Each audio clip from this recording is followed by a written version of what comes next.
꽤 오래된 명작 영화인데요.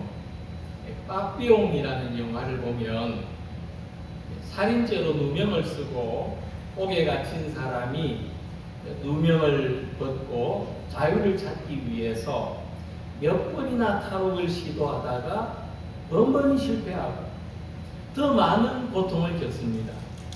하지만 자유를 찾기 위한 필사적인 노력을 포기하지 않습니다. 그리고 마침내 탈옥에 성공한다는 줄거리를 보여주고 있습니다. 자유가 없이는 삶의 의미도 없다는 것을 잘 보여주는 영화입니다. 예를 들어서 누군가 매일 나한테 1,000,000원씩을 보내주는데 내가 어디에 갇혀 있어서 나올 수도 없고 내 마음대로 쓸 수도 없다면, 그런 자유가 내게 허락되어 있지 않다면 오히려 그 사실이 얼마나 더 고통스럽겠습니까? 그러니까 사람이 살아가는데 자유라고 하는 것이 이렇게 소중한 겁니다. 그러면 과연 그 자유가 어떤 것인가? 그리고 여러분들은 지금 자유를 누리고 계십니까? 현실의 삶에서 우리가 누리는 자유라는 것이 왜곡된 모습으로 나타날 때가 많습니다. 키르케고르라고 하는 철학자는 그 자유가 왜곡된 모습을 이렇게 말했습니다. 한때 정신병이라고 불렀던 조현병은 사람이 자유를 마음껏 발휘한 상태라는 겁니다. 누구의 간섭이나 통제도 의식함이 없이 그냥 자기가 하고 싶은 대로 말을 하고 자기가 하고 싶은 대로 행동하는 것을 조현병이라고 합니다. 반대로 우리가 가진 자유가 환경이나 심리적으로 심하게 억압을 당해 있을 때 그런 상태를 우울증이라고 합니다. 자유를 상실한 사람은 무기력하고 침체된 모습을 가지기 때문입니다. 그래서 우리의 삶에는 자유를 발휘하는 것이 중요합니다. 그런데 이 자유를 무제한으로 행사하면 조현병이 됩니다. 최소한으로 억누르면 우울증이 되는 이 양극단이 있습니다. 키르케고르는 조현병도 아니고 우울증도 아니고 그 중간에 모습이 있는데 그것을 속물근성이라고 했습니다. 우리가 자기가 가진 이 자유의 참된 의미대로 자유를 행사하며 살지 못하는 대신 주변의 눈치를 보면서 세상이 가지고 있는 보편적인 관념과 기준에 타협하는 상태로 살아가는 자유, 그것에서 만족하는 자유를 속물근성이라고 표현하는 것입니다. 우리말에는 눈치껏 한다는 표현이 있습니다. 눈치가 있다는 것은 주변 상황이나 인물들의 그 특징을 잘 파악하고 거기에 벗어나지 않도록 잘 맞춘다는 겁니다. 그래서 나머지 대부분은 눈치껏 말하고 눈치껏 행동하면서 그 속에서 안정감을 느끼는 겁니다. 그것을 자유롭다고 생각하면서 살아가는 것입니다.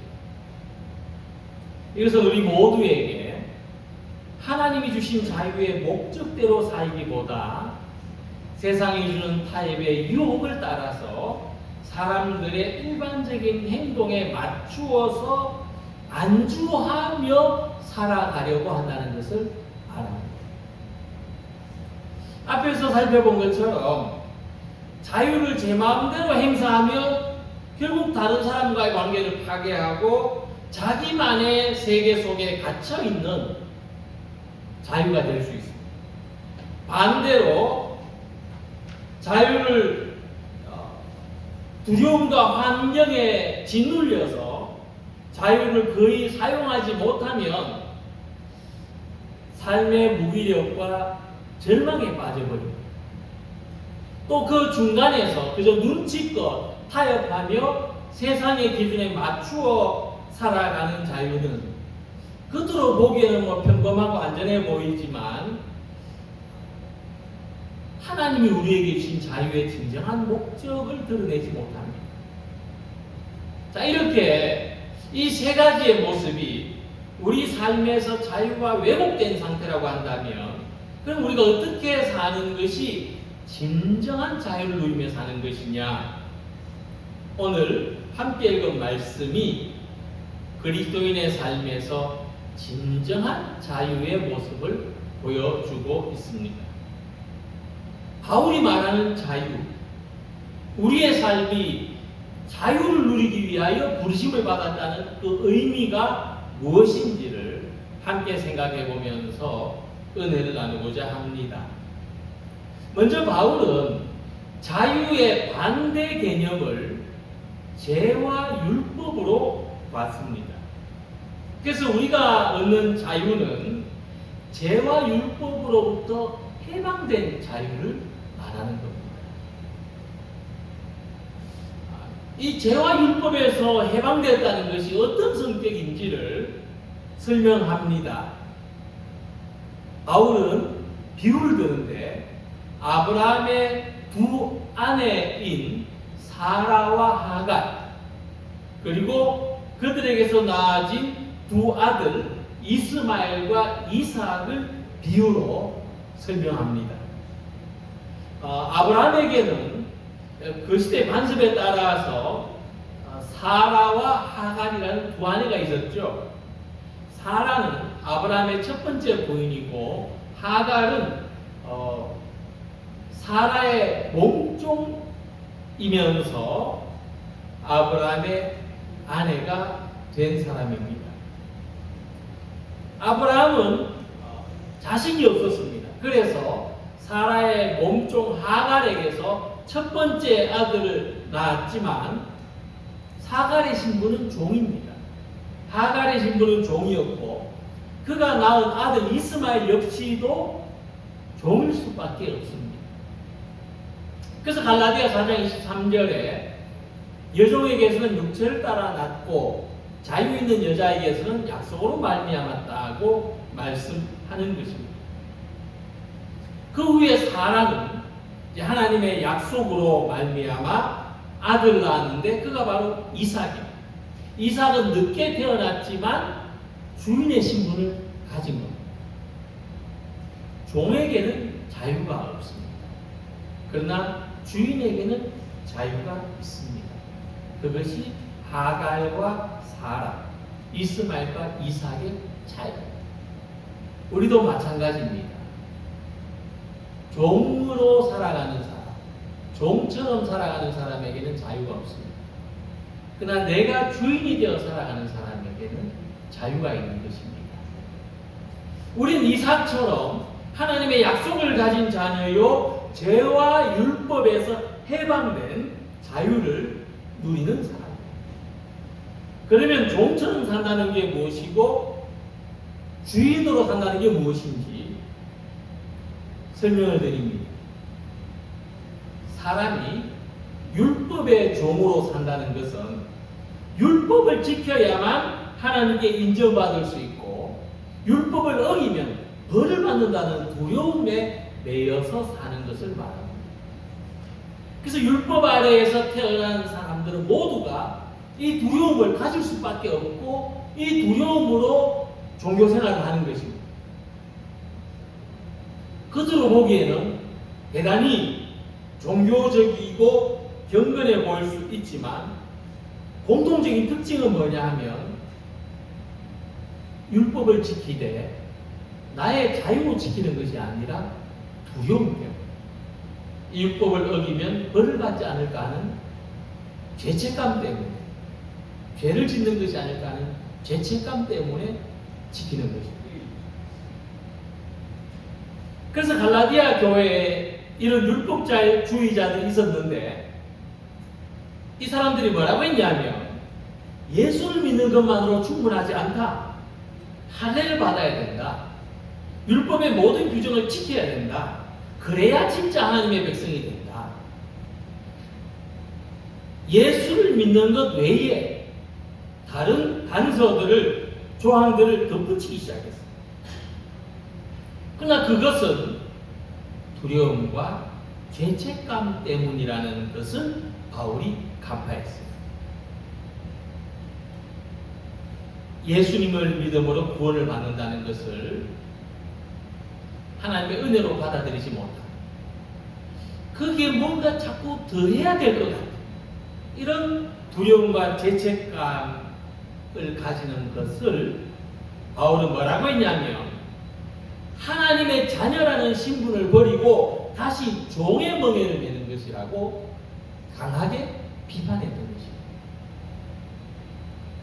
그래서 우리 그리스도인들의 자유는, 오늘 우리 저와 여러분들이 누리는 자유는 우리의 구원과 우리의 의로움이 어떤 나의 행위나 나의 법적으로 말미암는다는 율법주의에 의존하지 않는 것입니다.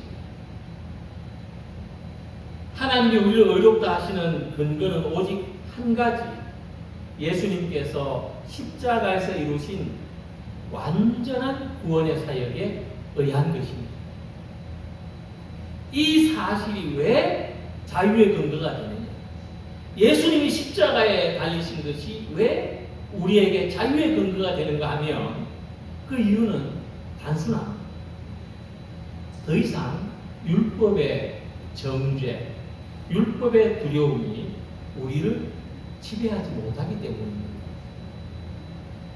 율법의 지배에서 벗어났습니다. 그래서 복음은 우리에게 이렇게 말합니다. 너의 의로움은 너에게서 나오지 않는다. 너의 의로움은 그리스도 안에서 찾아야만 하는 것이다.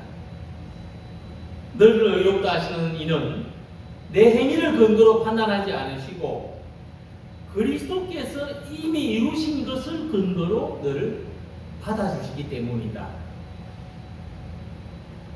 그래서 우리는 복음을 믿음으로 자유를 경험합니다. 완벽해야만 인정받을 수 있다는 삶에서 벗어날 수 있습니다. 우리는 언제든지 실수할 수 있고 언제든지 넘어질 수 있는 존재입니다. 그것을 인정하고 받아들입니다. 그래서 우리는 자유를 누리는 것입니다. 물론 이것이 적당히 대충 살아도 된다는 뜻은 아닙니다. 하지만 삶의 방향이 완전히 달라지는 것을 이해하실 수 있기 바랍니다. 예전에는 율법을 지켜야 되고 율법을 어기면 죽는다는 두려움 속에서 하나님께 순종했습니다. 우리가 하나님을 순종했던 이유는 무서워서입니다. 하지만 이제는 예수님 안에서 의롭다 하심을 받았기 때문에 은혜와 사랑에 감사해서 순종하는 것입니다. 그러니까 신앙의 동기가 두려움이 아니라 사랑과 은혜에 대한 감사로 바뀌는 것이 우리가 누리는 자유입니다. 오늘 이 예배도 주일 예배 안 나가면 벌 주실까봐 두려워서 억지로 나오는 예배가 아니라 좋아서, 기뻐서, 감사해서 나오는 예배가 우리가 자유를 누리는 것입니다. 그래서 우리와 하나님과의 관계는 이렇습니다. 우리가 행위의 점수를 잘 받아가지고 내가 이런 일들, 업적, 과업 많이 달성해가지고 하나님 100점 맞아왔어. 그래 하나님이 그래 너 구원받은 백성이 되어라. 이런 관계가 아닙니다.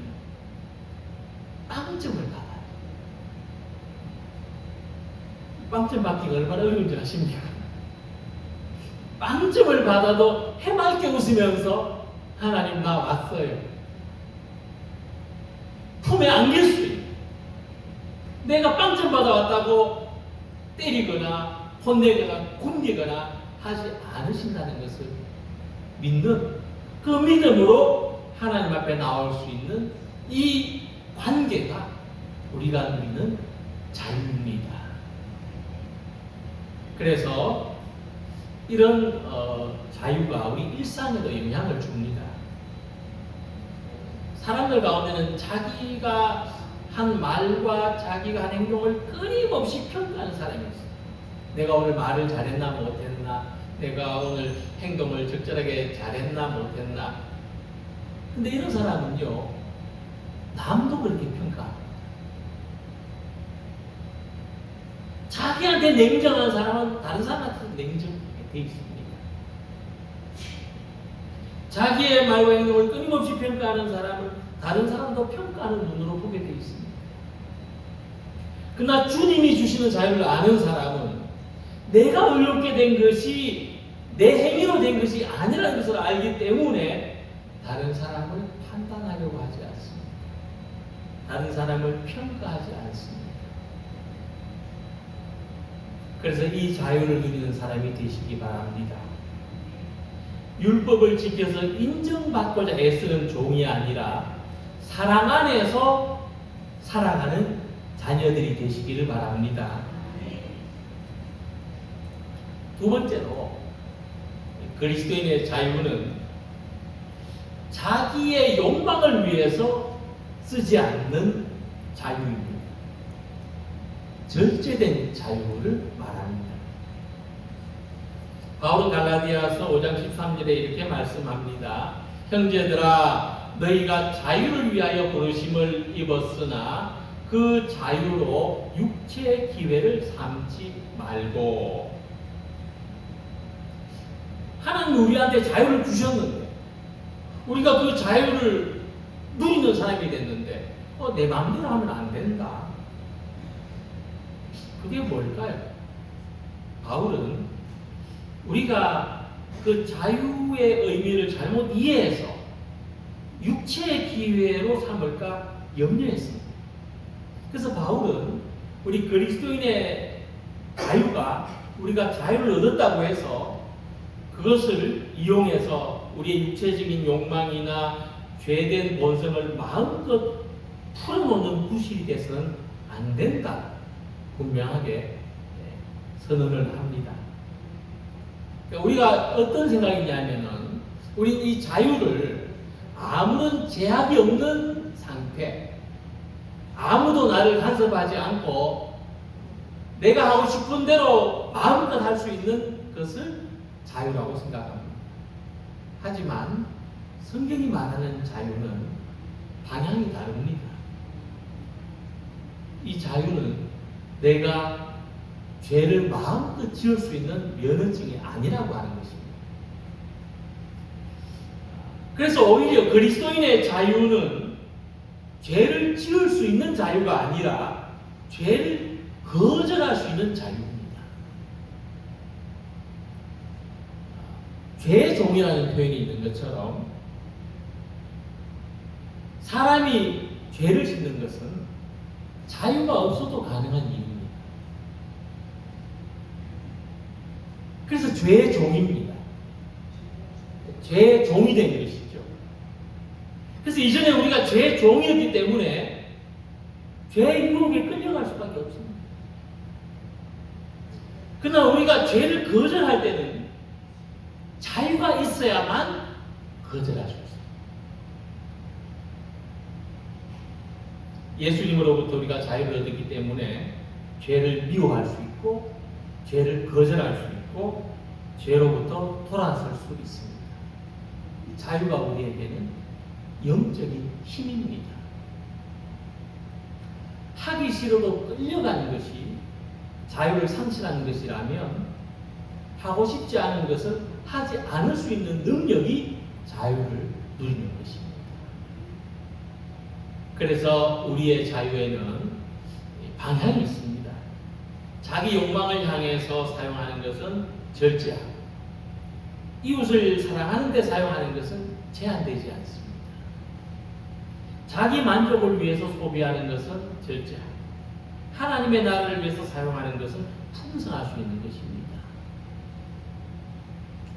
우리는 일상에서 이런 모습을 자주 보입니다. 어떤 사람은 하나님 사랑이신데 내가 어떻게 살아도 결국 용서하신다 하면서 자기의 어떤 죄된 습관이나 행동을 그대로 유지하려고 합니다. 항상 자기에게 정당성을 부여합니다. 그 자유의 방향 항상 자기 자신입니다. 근데 이런 태도가 바로 이 자유로 육체의 기회를 삼는 모습이라고 하는 것입니다. 자신이 하고 싶은 대로 하는 것을 합리화하는 도구로 자유를 사용하는 것입니다. 그러나 그리스도인의 자유는 그것을 거부합니다.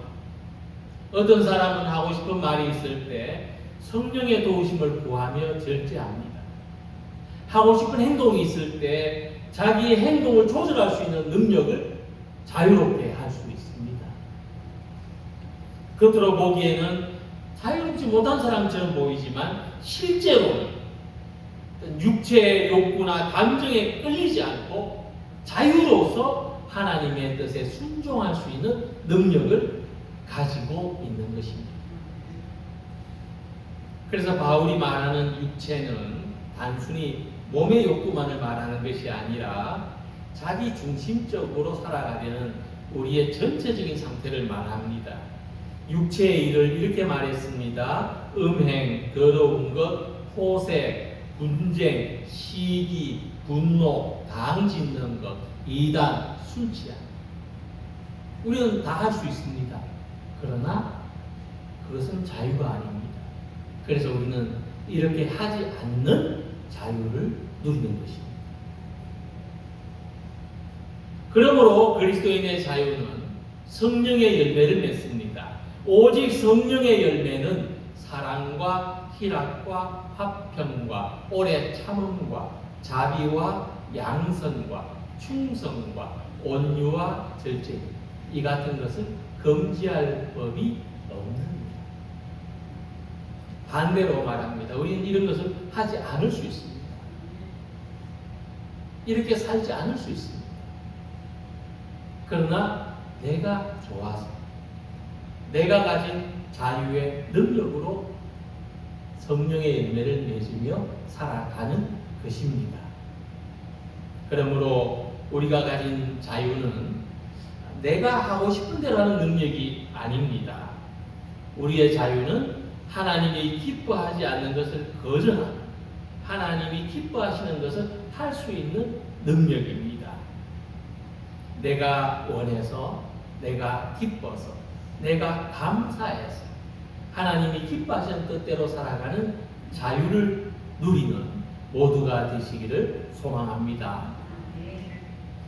그리고 갈라디아서 5장 13절에 바울은 이렇게 말씀합니다. 형제들아, 너희가 자유를 위하여 부르심을 입었으나 그 자유로 육체의 기회를 삼지 말고 오직 사랑으로 서로 종노릇하라.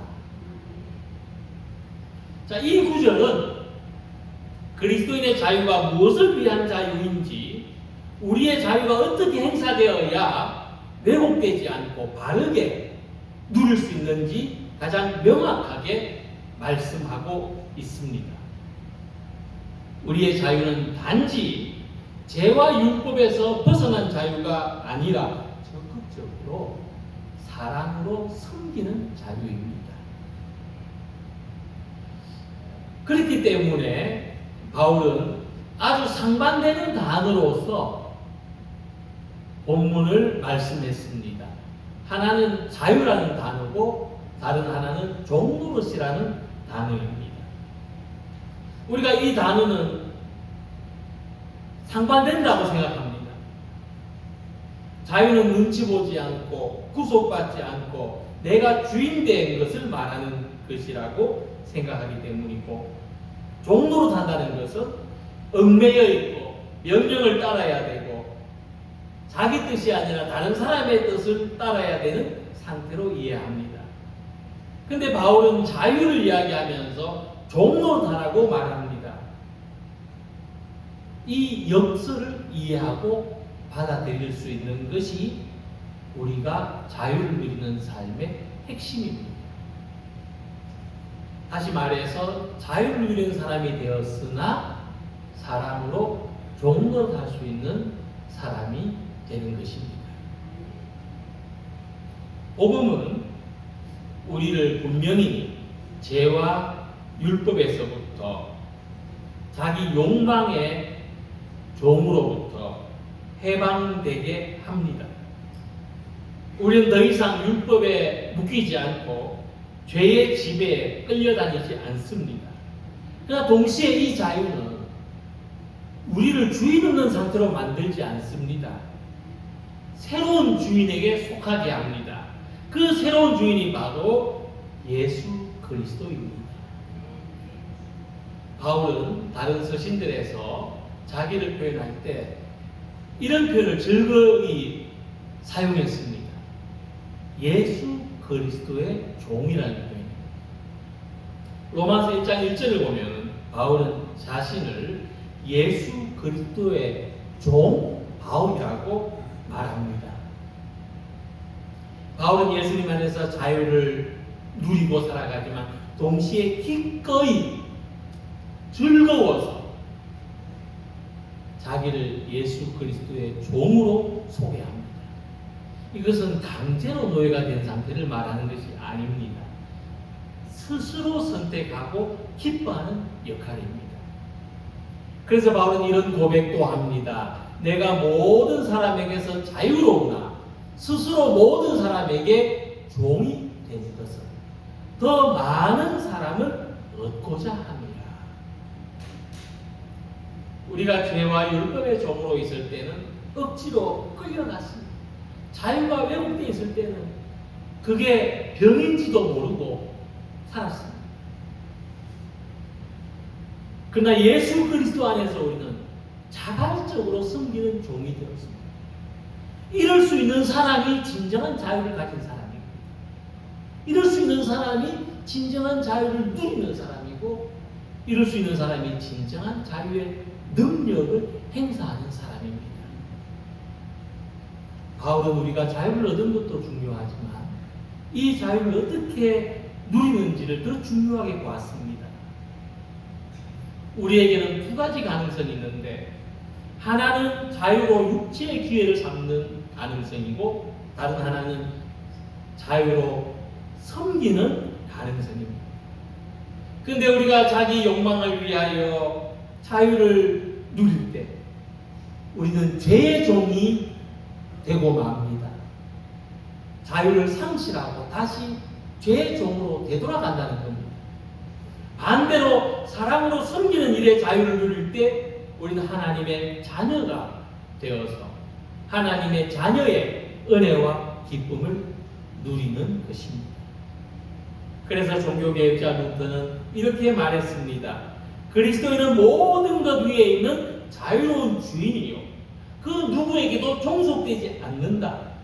동시에 그리스도인은 모든 것 아래에 있는 사랑의 종이며 모든 사람을 섬기는 자다. 그러므로 이제 우리는 율법의 종이 아닙니다. 우리는 자유인이고 하나님의 자녀입니다. 그러나 우리가 이웃을 향해서 많은 사랑의 종입니다.